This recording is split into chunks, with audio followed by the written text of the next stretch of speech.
You think he deserved the spot? Yeah, I think the whole fight was, we always knew that if between Rob and Khamzat, if there was going to be something exceptional that happens, there might be a change in the title fight. We have no clarity on that, but as a fan of the sport and as the middleweight champion of the world, that's a fight that gets me more excited. Taking somebody's I've beaten Strickland before, and I know I'll beat him again. So, getting that Khamzat fight, that gets me excited. I think the whole world, the fans wants to see it. The fans are ultimately paid to watch the fights. So the fight the world thinks is the best next fight, that's what I want. So, yeah, I think the Khamzat fight is 100% what I want. The UFC is going to do what they're going to do, but from a fan perspective and from a fighter's perspective, I think Khamzat should get the next shot. Boy, does it feel good to have a champion that wants to take on the best competition in the division, man. DDP, he's that dude. Oh, man. Oh, man. Ladies and gentlemen, sit back, buckle up your seatbelts, fasten yourselves in, because the UFC middleweight division, things are about to get real interesting. Things are about to get really, really fun and interesting in the MMA world, and that is because Khamzat Chimaev just went out at UFC 308 and absolutely destroyed Robert Whittaker. Because if that didn't happen, I think that we were basically looking at Dricus Du Plessis versus Sean Strickland in the rematch. But since Khamzat went out there and was able to do that to Robert Whittaker, as I'd been telling you guys on my channel, I'm like, look, Robert Whittaker is probably not stopping these takedowns. Chimaev's going to sub him.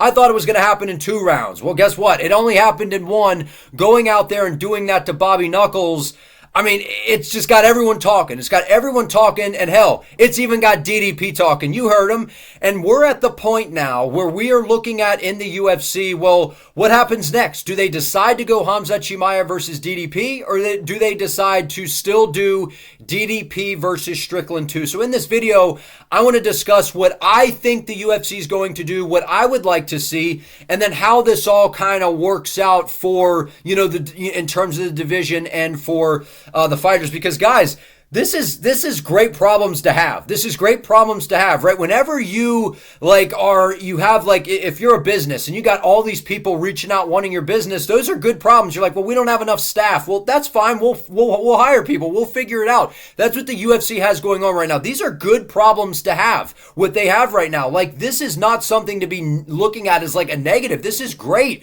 that we have some turmoil and some back and forth on who should get the shot. Now, when you go out there and you absolutely demolish Robert Whittaker, a guy who's a former champion, a future Hall of Famer, a dude who was riding a 2-fight win streak, won over Paulo Costa, where he really had a great performance against Costa, goes out there, destroys Ikram Aliskerov. This was a big, big opportunity for Robert Whittaker, to where if he won the fight, I could have seen him making an argument. But then on the other side, you got Boers. You got Khamzat Chimaev, man, who is one of the biggest superstars in the organization, who has had some unfortunate things going on with injuries, illness, just so much stuff going on, to where he finally was able to get in there. And everyone's like, his aura's gone. His aura's gone. He's not the same guy, this and that. And I was just like, dude, Khamzat just really respects Rob. Khamzat is a humble and graceful guy this fight week. I don't know what else you want me to say. The guy's maturing. He still has that aura. He still has that danger to him. And you got to see it in this matchup with Robert Whittaker, because Khamzat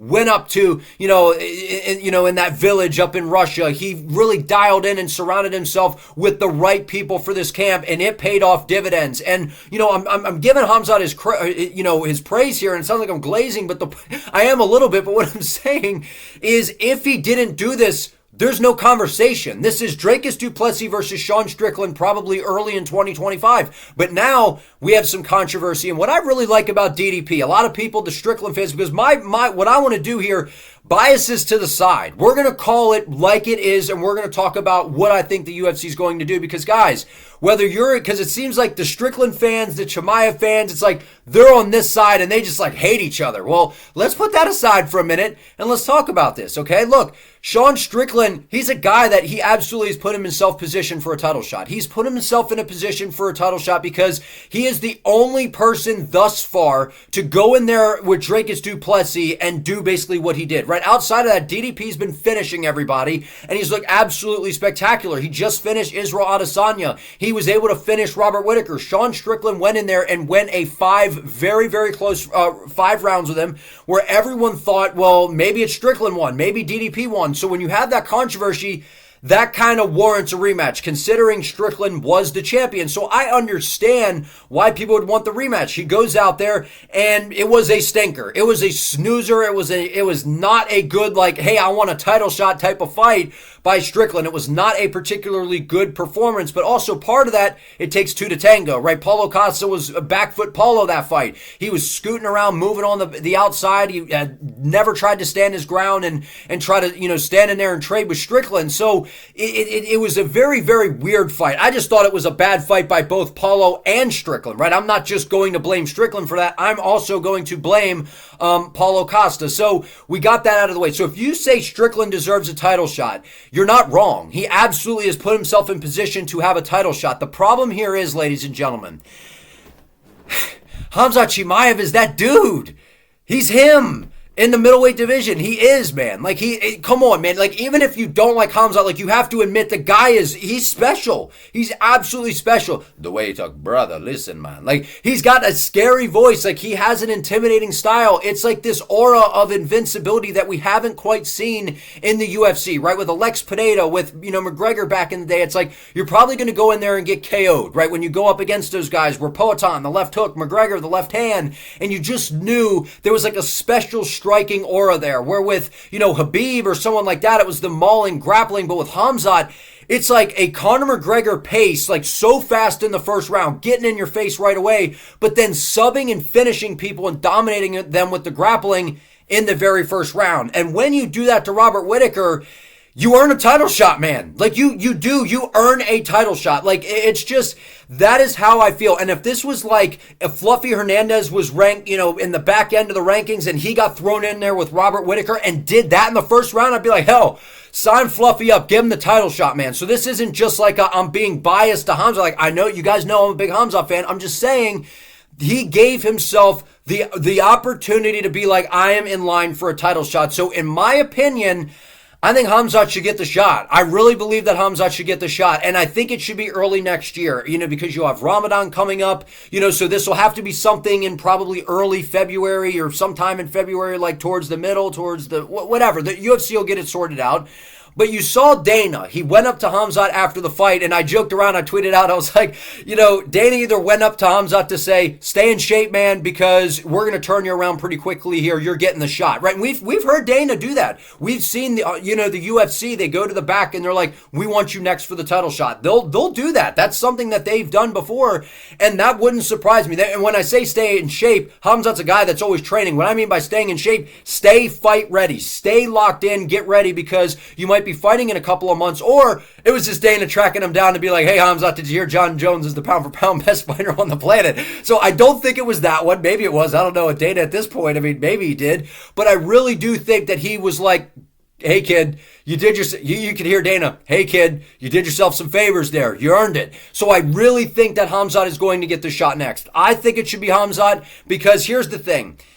I understand DDP versus Strickland. It's a good fight. I know people say it's a bad fight, it's a bad matchup. No, I don't agree with that. I do think it is a good fight. The problem is Sean Strickland's style. I think it's a unique style. He's very good defensively. He's got a really good jab. He doesn't open up enough, so it tends to lead to some boring matchups where he just kind of tends to jab and teep the whole time, and it frustrates people. I get it, but when you give Sean Strickland an opponent like a DDP who's just this big brute force who loves to move forward, that's going to make Sean Strickland fight. And you saw that in that matchup. You can't, if you get a guy who's just going to try to pick and point at Sean Strickland, it's going to be a boring fight, which is why if we got the old version of Costa, it would have been a fun fight. The guy that digs his feet in and tries to, actually try to KO somebody or land some good shots. But he didn't do that against Sean. He was on his bike trying to fight. Ever since he lost to Izzy, he's been trying to fight like Izzy, Costa. He no longer digs his feet in and just pushes forward the whole time. So, I get where everybody's coming from, but at the end of the day, I wouldn't say it's something that Sean Strickland did wrong. It's just that what Khamzat did right. If Sean Strickland, because there's been some rumors about him ducking some of these guys in the top of the division. I don't know if that's true or not, but if it is, that's got to be a little bit of an asterisk here. But I do not necessarily mind watching Sean Strickland fight. But it's got to be someone who's willing to go after him, because you see it again in the Costa fight. You will get a boring stinker of a Sean Strickland fight if you don't give him someone that'll go after him, which is why him versus DDP is actually one of the more interesting Sean Strickland matchups you could have, is because it's going to force Sean to actually fight, not just jab and teep the whole time, because if you let him do that, he'll just do that, right? And then it does make a very boring fight. I completely agree with you there. But guys, what this ultimately comes down to is the fact that Khamzat Chimaev is a massive star. He's a massive star. Anywhere you go in the world, people like Chimaev. He is he's just got the aura. He's got the it factor. We've never seen, I've said before in my recap after UFC 308, he is the most entertaining grappler in UFC history. Name one grappler that we've had that's been this entertaining. You could say Khabib, you could say, maybe Oliveira, or I don't know, whoever you guys want to nominate, feel free to let me know who you guys think. I think it's Chimaev. We've never seen somebody do this. Come in and just like this aura of like, oh my God, you're going to get taken out in the first round. You're going to get, the game plan. You know that he's going to shoot within probably the first 15 seconds at some point. You're getting taken down. You're probably getting subbed. And you go out there, you have a very close, a back and forth war with Gilbert Burns, where we got to see Khamzat get made look human. He survived the adversity there. We saw that he's able to dig deep, unlike what Josh Thomson is saying. Oh, well, if you haven't seen that video, I'll link that down below, where I exposed Josh Thompson's horrible bias against Khamzat Chimaev, his awful take. Khamzat Chimaev goes out there in an absolute war against Gilbert Burns and shows us that he's not just some guy that can finish people in the first round, which is great if he can do that because it's entertaining, but he has that dog in him. He absolutely does. And then he goes out there against Usman. He dominates Usman in the first round. We've never seen anybody do that to Usman. Like, people are just brushing that performance off. I don't care, welterweight, middleweight, whatever. The fact that anyone did that to Usman is beyond impressive. We've never seen anybody do that. Dominated. It was probably of that year, what was that, 2023? The most dominant round of the year, probably, right? Was Chimaev against Usman. I mean, that was so impressive. And then to beat Usman and Burns and then go out there and do that to Robert Whittaker. Nobody does that to Robert Whittaker, man. They don't. And what everyone likes to say in the fight world, you're only as good as your last fight. And if we're going off of that, Sean Strickland put up a stinker against Paulo Costa. Khamzat Chimaev put on one of the most impressive performances that we've seen in quite some time, not just of the year, in quite some time. So the fact that Chimaev, this aura of taking people down, and people are like, oh, the aura's gone. He's going to decisions now. He's not the same guy. Khamzat Chimaev's a stud. He's a superstar. He's the biggest name in the division now. I know Izzy he's still a big name. I believe it's Chimaev at this point, especially with his stock being that high. Like I said, you're only as good as your last win. Strickland, a stinker against Paulo. Khamzat, a dominant, exciting finish over Robert Whittaker. So I think you give Khamzat the title shot next. And then from there, if Khamzat wins the title or DDP wins the title, you could have DDP, if DDP was able to beat Chimaev, you have the Du Plessis versus Strickland 2 fight anyway. Or if Chimaev wins, you have Chimaev versus Sean Strickland. And both of them have been kind of going back and forth. They don't like each other. The fan bases don't really like each other. I don't know, man. This is wild stuff, man. This is good problems to have. These are great problems to have. I'm excited. The middleweight division, it's been a while since the middleweight division has kind of been exciting, right? When Izzy was the champ, it was kind of the same guys getting recycled over and over. We got a lot of life at 185, ladies and gentlemen. Right now, 185 might be the most exciting division right now. I know we got bantamweight, we got featherweight, but let me tell you, middleweight right now, it's looking mighty good. But I want to hear from you all down in the comments. Like this video. Consider subscribing to the channel. Doesn't cost you anything. Helps me out a lot. Turn on that notification bell so you do not miss an upload. I appreciate you all. See you next time.